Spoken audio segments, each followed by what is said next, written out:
Assalamualaikum anak-anak, apa kabarnya hari ini? Semoga kita senantiasa dalam keadaan sehat walafiat. Amin ya rabbal alamin. Nah, untuk materi pembelajaran hari ini, Ibu akan menerangkan tentang peristiwa terjadinya Fatu Makkah.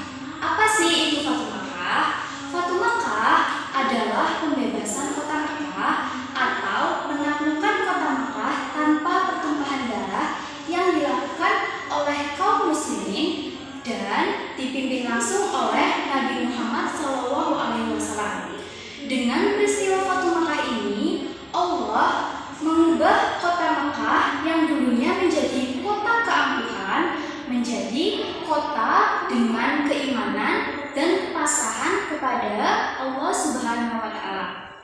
Nah, setelah ini Ibu akan menampilkan sebuah video tentang terjadinya peristiwa Fatu Makkah. Nanti anak-anak simak baik-baik dengan videonya ya. Setelah itu kita simpulkan bersama-sama terjadinya peristiwa Fatu Makkah tersebut.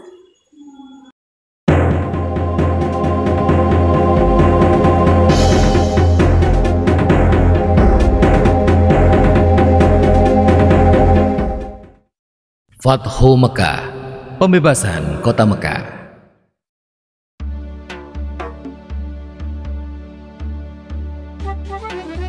Awal bulan Zulkhodah tahun ke-6 Hijriah, Nabi Muhammad bersama 1.400 sahabatnya bergerak menuju Mekah dalam rangka menjalankan ibadah umroh. Rombongan besar tersebut membawa 70 ekor unta sebagai hewan kurban. Para sahabat Nabi sangat antusias mengikuti perjalanan ke Mekah, terutama kaum muhajirin yang telah lama meninggalkan kota kelahirannya. Namun, perjalanan mereka terhenti di wilayah Hudaybiyah, 22 km arah barat kota Mekah.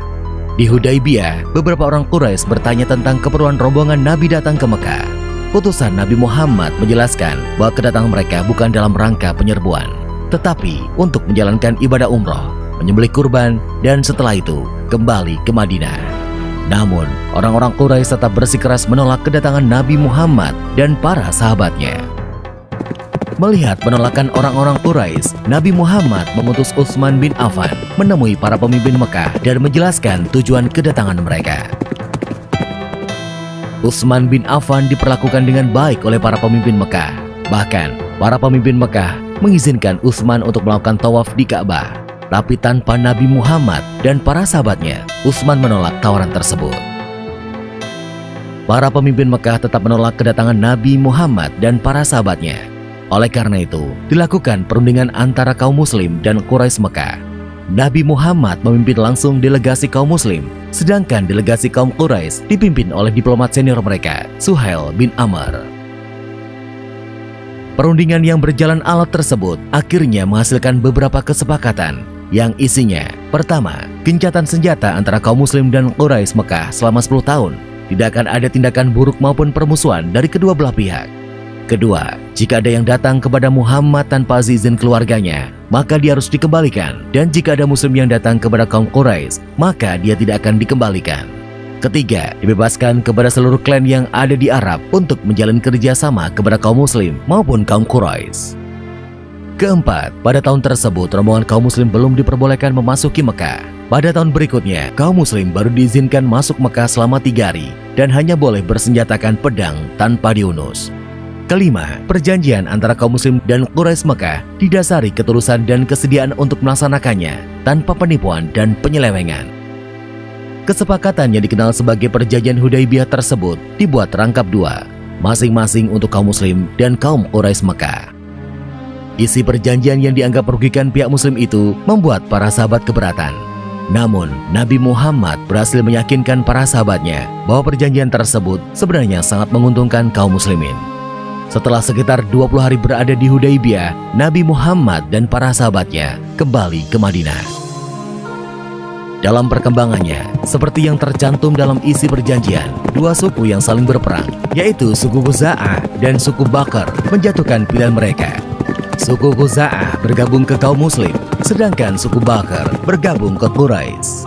Mengikuti isi perjanjian Hudaybiyah, suku Khuza'ah dan suku Bakr juga melakukan gencatan senjata.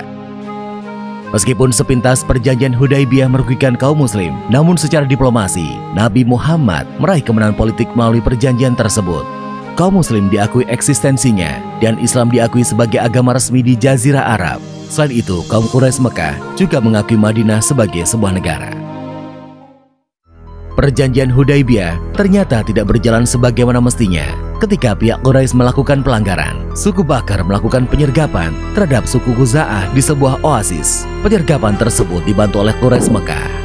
Pelanggaran perjanjian Hudaibiyah membuat Nabi Muhammad dan para sahabatnya mengambil keputusan penting menyerbu Mekah. Sedangkan di Mekah, para pemimpin Quraisy yang menyadari pihaknya telah melakukan pelanggaran mengirim Abu Sufyan ke Madinah untuk melakukan diplomasi. Di Madinah, Abu Sufyan menemui Nabi Muhammad dan memberikan penjelasan panjang lebar. Namun, Nabi Muhammad tidak menghiraukan Abu Sufyan. Selain bertemu Nabi Muhammad, Abu Sufyan sempat menemui Abu Bakar, Umar bin Khattab, dan Ali bin Abi Thalib. Namun, tetap saja Abu Sufyan gagal menemukan jalan keluar. Didera putus asa, Abu Sufyan pun kembali ke Mekah. Setelah bertahun-tahun, jumlah pengikut Nabi Muhammad semakin besar. Kali ini, 10.000 pasukan muslim dengan persenjataan lengkap telah bersiap menuju Mekah. Parade panjang 10.000 pasukan muslim memulai perjalanannya ke Mekah. Kali ini, pasukan muslim akan melaksanakan misi yang sangat menentukan, yaitu Fathu Mekah atau pembebasan kota Mekah dari tangan kaum Quraisy. Para pemimpin Mekah sama sekali tidak menduga kekuatan pasukan Nabi Muhammad. Nabi Muhammad membagi 3 pasukannya melewati jalan yang berbeda, sehingga musuh tidak bisa memperkirakan dengan tepat jumlah pasukan muslim. Ketika pasukan muslim memasuki Mekah, kaum Quraisy hanya bisa pasrah karena tidak mungkin melawan kekuatan sebesar itu. Abu Sufyan dan para pemimpin Mekah lainnya menyerah kepada Nabi Muhammad. Setelah menguasai Mekah tanpa pertumpahan darah, Nabi Muhammad mengambil keputusan yang tidak terduga dan tidak sesuai dengan tradisi bangsa Arab. Nabi Muhammad memerintahkan para pemimpin pasukannya mengucapkan Al-Yaum, Yaum Al-Marhamah, yang artinya adalah hari ini hari kasih sayang. Nabi Muhammad mengampuni semua penduduk Mekah dan melarang pasukannya melakukan pertumpahan darah. Hari itu, 17 Ramadan tahun ke-8 Hijriah, Mekah berhasil dibebaskan dari kekuasaan kaum Quraisy Mekah. Saat itu juga, berhala-berhala yang berada di sekitar Ka'bah dihancurkan.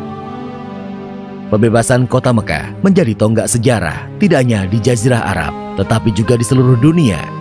Nabi Muhammad tampil sebagai pemimpin yang memberikan contoh bagaimana sebuah penaklukan pusat kekuasaan musuh tanpa pertumpahan darah, sekaligus tanpa pembalasan dendam. Dalam tradisi Arab, pihak yang kalah akan menunggu giliran untuk dieksekusi. Namun, Nabi Muhammad menghapus tradisi tersebut. Pihak yang kalah telah diampuni.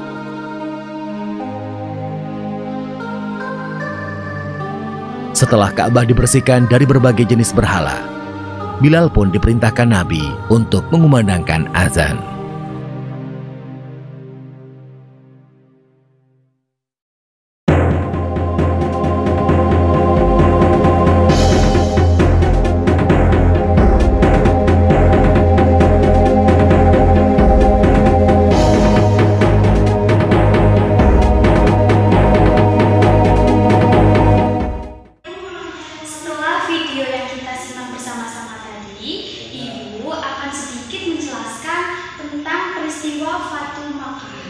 Peristiwa Fathu Makkah itu terjadi karena pengkhianatan kaum kafir Quraisy terhadap perjanjian Hudaibiyah yang telah disepakati bersama-sama oleh 2 kubu, yaitu kubu kaum muslimin dan kubu kaum Quraisy.